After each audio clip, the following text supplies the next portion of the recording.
John, welcome to the show here. Listen, we're talking about retirement and Jimmy Brennan specifically here. Now, you coached Jimmy, of course. We're trying to debate, did he retire too soon? when you were Jimmy as a coach, did you think perhaps he should? I'm going to stick up for Jimmy because he was my captain and he was my leader and he was all the good things. And he used to show us where the best nightclubs were in Toronto. I can't be too critical. I can't be too critical of Jim. You know, he was a proper leader and a great guy. And, you know, I should have stayed there a bit longer. But he definitely didn't retire too early. He should have kept going. He still had legs in him, only just though. Hey, John, you've done brilliantly well. You know, you've traveled around. You've been all over the world coaching. You've also been a head coach with Toronto SC. Assistant coaching and the head coaching job, what do you see? How do you see that as being the differences? Because there are obviously differences. And how do you distinguish between the differences and how did you cope with them differently? Well, it's all about pressure, isn't it? When you're the head coach, you're the main man, you make all the decisions. You have to leave Jimmy out of the team every now and again, which I never did. But I left his best mate out, Danny Dickio, a few times. And you have one or two problems when you're the head coach. But when you're the assistant, you're the link between the players and the manager, the head coach. You can have a laugh and carry on with the guys. You can go out socially with them. And it just so happens we just had obviously, we had a great celebration the other night after qualifying for the Euros, and I was allowed to take the lads out for a couple of halves of lager, and it was quite nice. Brilliant. You're the head coach, you can't do that, but there is a big difference, and you have more responsibility. You've got to be the leader. You've got to make difficult decisions from time to time. But the one thing that I learned from previous managers, and so Bobby Robson was one of them, I'm sure we'll talk about him, but it was about how you handle players. And I thought I handled the players quite well when I was over there. And you give them the responsibility in the dressing room as the head coach, and you let the players manage the dressing room. And Jimmy was one of those leaders who did that for me. Jim, I'm expecting a brown envelope in the post. All these nice things. But I mean, John, even with Scotland, I mean, Steve Clarke was, a long-term number 2. Over his career. And now that what's happening there, congrats, by the way, with Scotland. Yeah. Just an amazing feat. Huge. I keep reading about the character and the spirit of this team, but is that doing a disservice to the actual ability of these players? There's some proper footballers in that team. Absolutely. I went there 3 years ago, just over 3 years, gone September there. And the transformation in the squad from a playing point of view has been incredible. We've had to search, we've been struggling looking for centre forwards, so we went for Shea Adams, who was English, Lyndon Dykes, who's Australian. So we're out there, we're searching. I'm trying to get 2 or 3 boys from Newcastle who they're not sure whether they're English, they're Scottish. As far as I'm concerned, I'm Scottish now because the guys up there call me John Carver. So I've got to fit in with it all, So it does a little bit. I mean, me and Steve go back to 99 when he came to Newcastle Road Hullet. And we become really good friends socially and on the training ground. Steve had just finished playing, but when he called me up, he tried to get me to go to Kilmarnock with him a few years, and he didn't realise I'd went for an interview for the same job, but he wanted me to go. He wanted me to go for as his assistant. And I kept telling him, look, Steve, I haven't been turned down yet, so just wait till I'm turned down and I'll think about it. I didn't go. Anyway, we've got a great relationship. And what he's done is he's built a club mentality within the national team. And sometimes it's very difficult because when I got there, players were refusing to turn up for the games, pretending they were injured, saying this, that, and the other. Now, players who are injured actually want to go and turn up at a camp just to make sure that they're 100%. They want to be there. They don't want to miss out, especially with the success we've had recently. Yeah, I mean, listen, it's been incredible playing great football. Beat Spain, don't forget that one, of course. Yeah. One of the great results in recent history, for sure. Now, Scottish football overall, though, is still struggling domestically.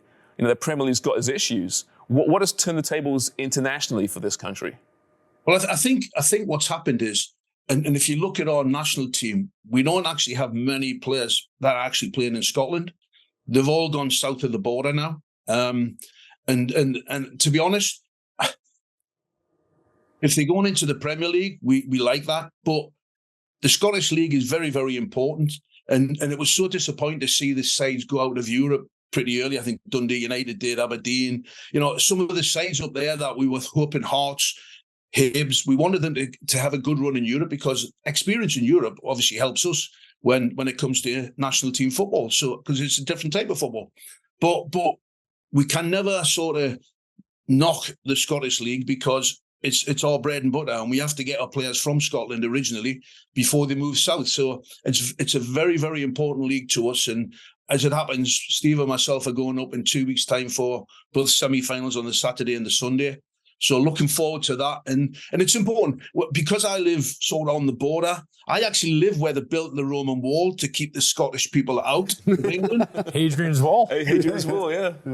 And I actually live on that wall. It's a place called Heading on the Wall, believe it or not. But I'm quite close to the border, so I spend most of my time up watching games in Scotland, and obviously at Newcastle United, where my team's flying at the moment. There's a lead-in for you guys. Yeah, there's a lead-in. Yeah, exactly. And give us your thoughts on Newcastle. How do you think they're doing, John? Your beloved Newcastle.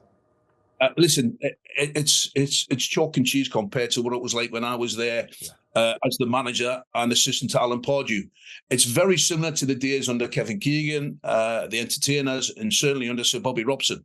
And we're certainly going back to those days. And being at the game, I actually did the radio last Wednesday 2 weeks ago against Paris Saint-Germain. And it was absolutely incredible. It was so emotional. And Jimmy knows I'm quite an emotional guy, especially when I talk about my team. Yeah. And I did the radio, and the guy, the host of the show, come to me as the music was playing and they were waving the flags. And all of a sudden I turned to him and looked at him, and I went, couldn't speak.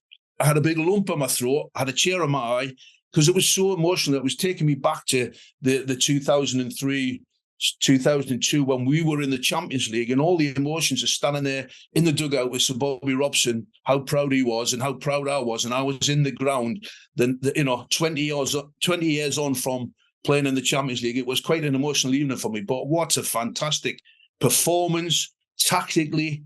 I've never seen a performance like it from a Newcastle team since those days. Wow. Yeah, it's incredible. It's incredible what they've done there. They've got an awful lot of money to spend. What type of players would you like to see coming into Newcastle now?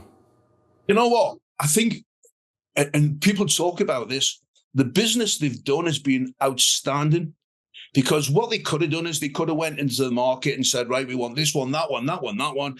And he hasn't done that. Eddie's been incredible with the backing of the owners and Dan Ashworth, the technical director. And what they've done is they've built it up gradually. So they've got an understanding. They went for a back four with a goalkeeper. That was their first main signings.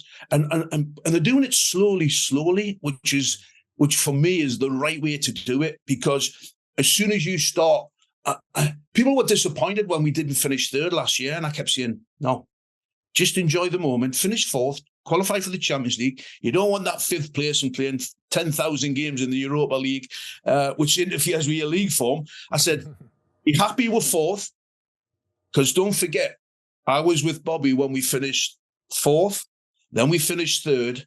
Fifth wasn't good enough, and they fired Bobby after 3 games the following season. So when you raise expectations, it creates a different atmosphere in a football club. And I think the way they've handled themselves, I think how they set the team up, how they've introduced players who know the league. Obviously, we've got Bruno, who's been incredible, and Tonali's coming from Italy with his issues, should we say? So we've got, he's brought in the foreign players who understand the mentality of the Premier League, which is good. And the one thing he's got a team of players that understand the system, understand their jobs, work extremely hard for the team, and they're all team players. That's why, 1 or 2 players left in the summer, and he's replaced them with good players, but also players that play for the team. John, do you find that a little bit frustrating at the international level, because you can't go out and buy players? Like you said, you were struggling for strikers. You have to actually try and find somebody that's connected to Scotland. You got your hands tied a certain way. Yeah. Listen, I've got a massive network in this world, and we're searching every nook and cranny for a striker, because you know how important those are. I'll give you an example. And by the way, Lyndon Dykes and Shea Adams and Jacob Brown, who are our 3 at the moment main strikers, they've done ever so well for us. But we're looking to go to another level, and we're looking for somebody who can score goals consistently. So we're always looking, we're always searching, and, it's not for the one to try. And you're right, we can't go into the market. I wish we could, because I'd go and get Harry Kane tomorrow. And that would have my friends in England, especially Alan Shearer, eh?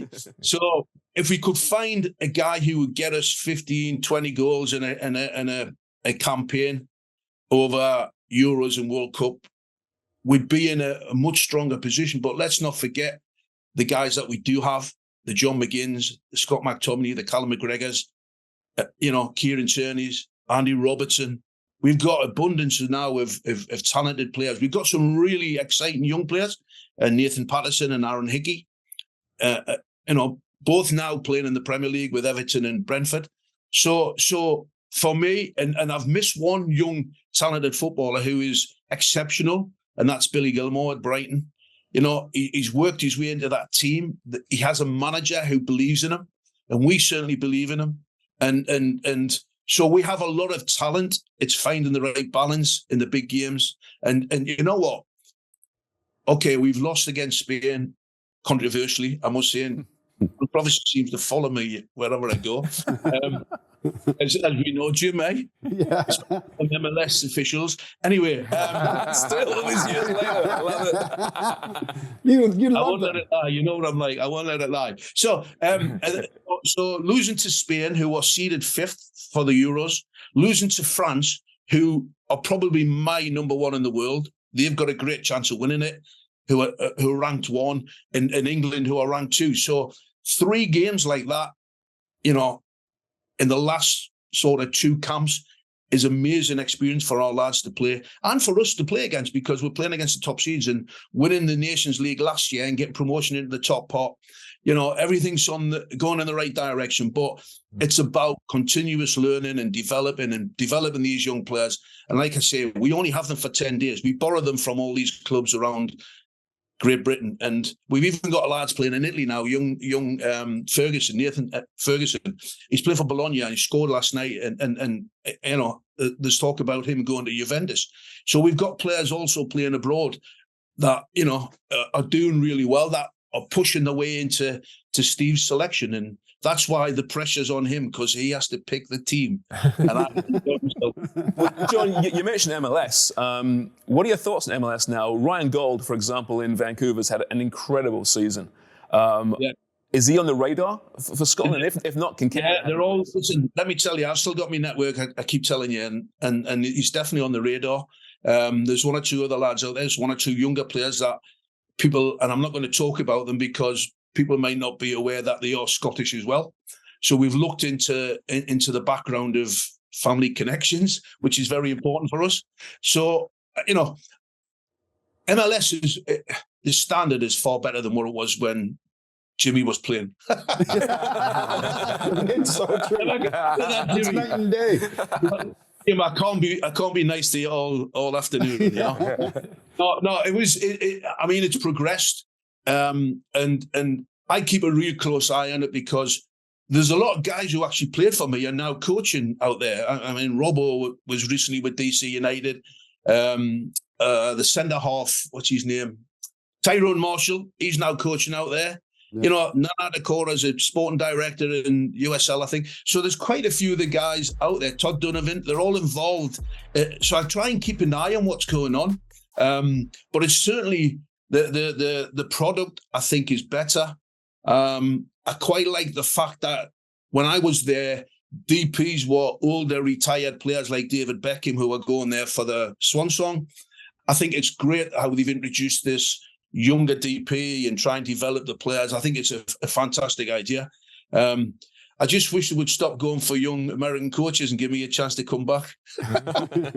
Did you miss it out here, John? I mean, listen, TFC's had a challenging season, I think it's fair to say. Obviously, New Horizons now with John Herdman. But is it something you would consider to come back to North America? Absolutely. I mean, believe it or not, John's from about, I would say, 30 kilometres from where I live. Mm-hmm. So he's from the northeast of England. He's from Durham, up in Consett. And he did a great job with the women's team and then the men's team, with the national team, and had a great effort. He gave it a great go in the World Cup. And I thought, I was actually really pleased. Every time I hear the national anthem, it gives us a tingle on the back of my neck, you know. Because I've been back to Toronto, as Jim will tell you. I've been back many, many times. But, you know, it's going to be a difficult job. It's a rebuilding job for him. Let's see how he goes. I would love to come back. I've said it many times. I probably left for the wrong reasons, other than mum and dad were pretty poorly, and they obviously both passed away not long after I got back to England. And Alan Shearer was banging on my door because he wanted me to be part of his staff, but he didn't get the job. And there's lots of reasons. And I want to just put the record straight here. There was nothing to do with Mo Johnson. Me and Mo Johnson are best pals, best friends, and we keep in constant contact. And everybody was thinking that me and him had a fell out. It was nothing to do with that. It just, I needed a little bit of time, and really I didn't have time to come away and come back to England and then come back again. So I had to make a big decision. And sometimes in life you make the right decisions and the wrong decisions. And I would say in all the decisions I made in my life, other than for family reasons, it's probably the worst decision I made. And I regret it because the guys at the top, Tom Anselmi, was unbelievable. He wanted to give me time. There was no pressure on me. I thought the team was moulding and going in the right direction. We definitely would have made the playoffs the way we started the season. But there was one or two things that I can't really go into from a personal point of view that was very, very difficult for me. But my wife didn't even want to come home. I've got the bags packed, 20 bags going to the airport. She was going to stay there and leave me. She said, like, get on with it. You go by yourself. I'm going to stay here for a year. She loved it. And we've been back. I've been back so many times. And every time I come back, I go to the stadium, which is incredible now. I've been to the training ground, which is fantastic. Which, you know, and a lot of things I was banging the drum because I was quite outspoken. But it was all for the right reasons, because I wanted the club to be successful. And when they eventually went on and won the championship in 2017, was it? Yeah. When they won the championship? I was delighted. I was delighted when they won the MLS Cup because, you know, all those things I tried to put in place ended up coming to fruition. It was really funny. I'm going to tell you a funny story. We were sitting in we called it the bunker in the office. Do you remember my bunker in the back room? Yeah. And we had the planner up on the wall for the whole year. And Paul Byrne came in and said, we've got the fixtures and we're going to play against LA Galaxy at home on this date. And I went, fantastic. Paul went, why is it fantastic? I went, because David Beckham will be playing for England. It's an international break.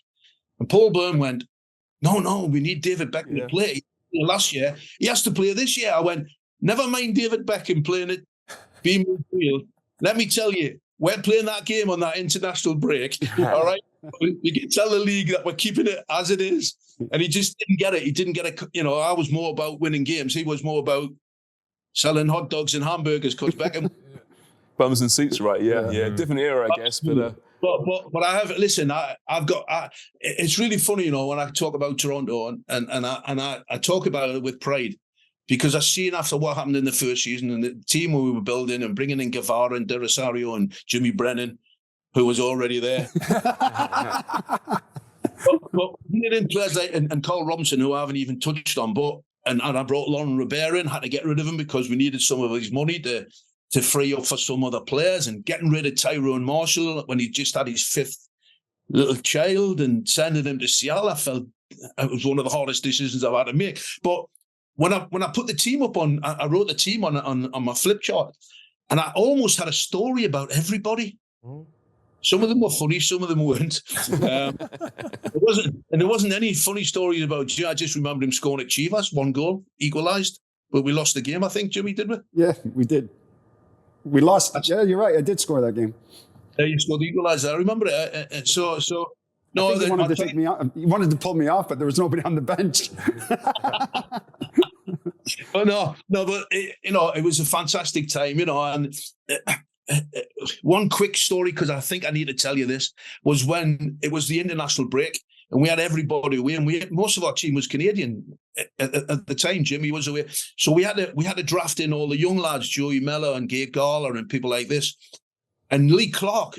who played for Newcastle, son, and who you guys know, he was across visiting me on his pro license. And I was short of a team. So I said to Lee, have you got your boots with you? Could you play against, I think we were playing Chivas at home.